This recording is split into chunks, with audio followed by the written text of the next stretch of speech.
Baik, terima kasih pemirsa, masih bersama kami Damai Usaki yang mengangkat tema berkaitan dengan urgensi akhlak. Kita telah memahami bersama bahwa makna dari sebuah negara adalah seperangkat sistem dengan tujuan menciptakan keadilan, kesejahteraan dan sebagainya. Tapi semua itu tidak akan bisa terjadi tanpa menghadirkan akhlak di dalamnya.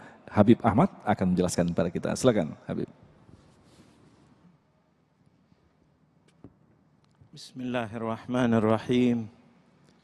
Assalamualaikum warahmatullahi wabarakatuh.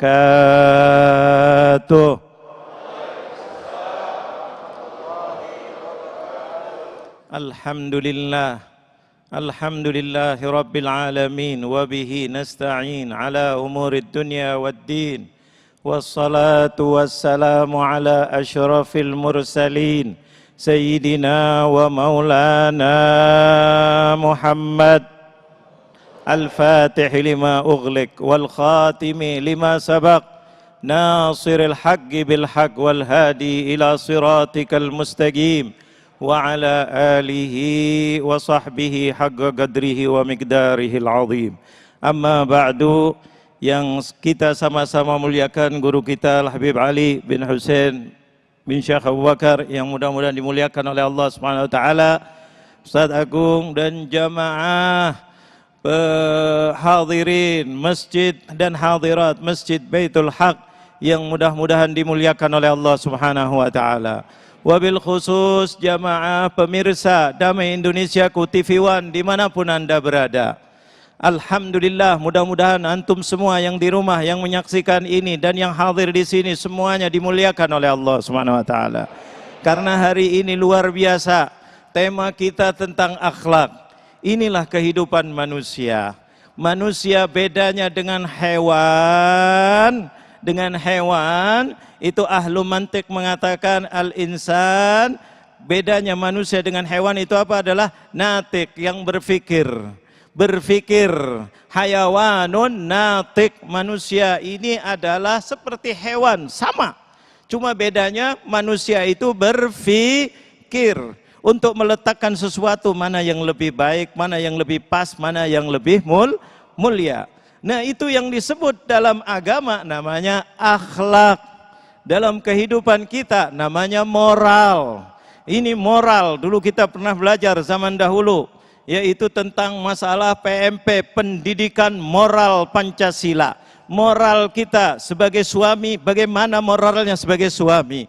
Bagaimana sebagai istri, moralnya sebagai istri. Sebagai ibu memberi contoh, ayah memberi contoh, anak terhadap orang tua.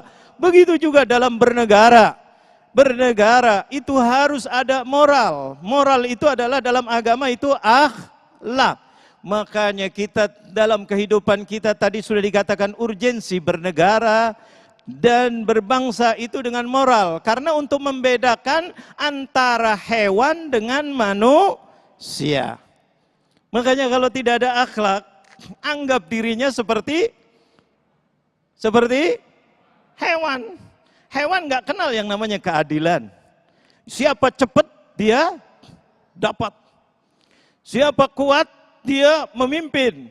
Tapi dalam akhlak tidak. Yang mana yang lebih patut?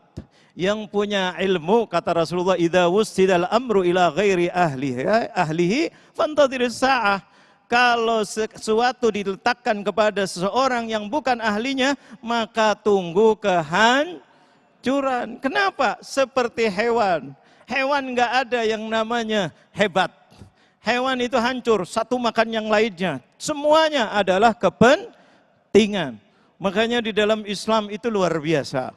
Yaitu adalah dicontohkan bagaimana negara-negara yang hebat. Negara-negara yang hebat dulu. Zaman dahulu sampai sekarang, dari zaman Nabi Adam alaihissalam, terus Nabi Nuh dan seterusnya, ada kaum-kaum yang hebat, kekuatannya luar biasa, bahkan ada kekuatannya bisa membangun peradaban yang luar biasa. Sampai detik ini, kira-kira tahun 90-an saya pernah ziarah ke sana, yaitu di Petra, mungkin Ustaz Agung udah pernah ke sana. Di Syam, itu satu gunung batu, tetapi di dalamnya itu ada wali kota, ada kepolisian, ada mahkamah, ada satu negara di bawah gunung. Gunung coba dibuat. dipahat. Luar biasa mereka hebatnya, kekuatannya luar biasa. Gunung bisa ditaklukkan menjadi kota yang maju luar biasa. Tapi sekarang mana? Karena tidak memakai peradaban. Peradabannya maju, tapi karena tidak pakai adab, tidak pakai akhlak, kezaliman di mana-mana. Tidak ada yaitu namanya keadilan. Maka yang kuat dia yang memimpin dan akhirnya lambat-lambatnya akhirnya hancur peradabannya, sisanya masih kita bisa lihat. Tapi mana orang-orangnya semuanya sudah hancur. Kenapa? Saling makan satu sama lainnya, bagaikan di hutan.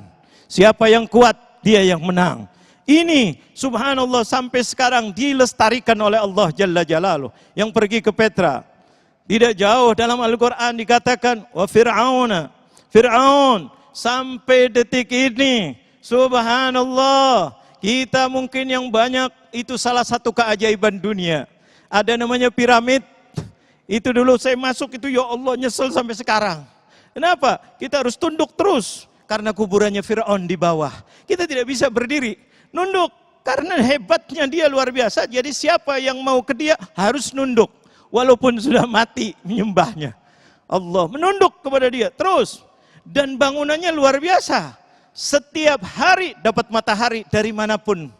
Dari manapun. Ininya arsiteknya luar biasa. Ada jendela-jendela 360 hari kurang lebih. Itu di situ bisa dapat matahari terus. Kehebatannya luar biasa. Diciptakannya oleh Fir'aun luar biasa. Tidak cukup begitu. Bahkan yaitu menggambarkan dengan yang namanya Sphinx. Badannya manusia. Mukanya singa. Luar biasa. Menunjukkan kuat. Siapa berani kamu dengan saya?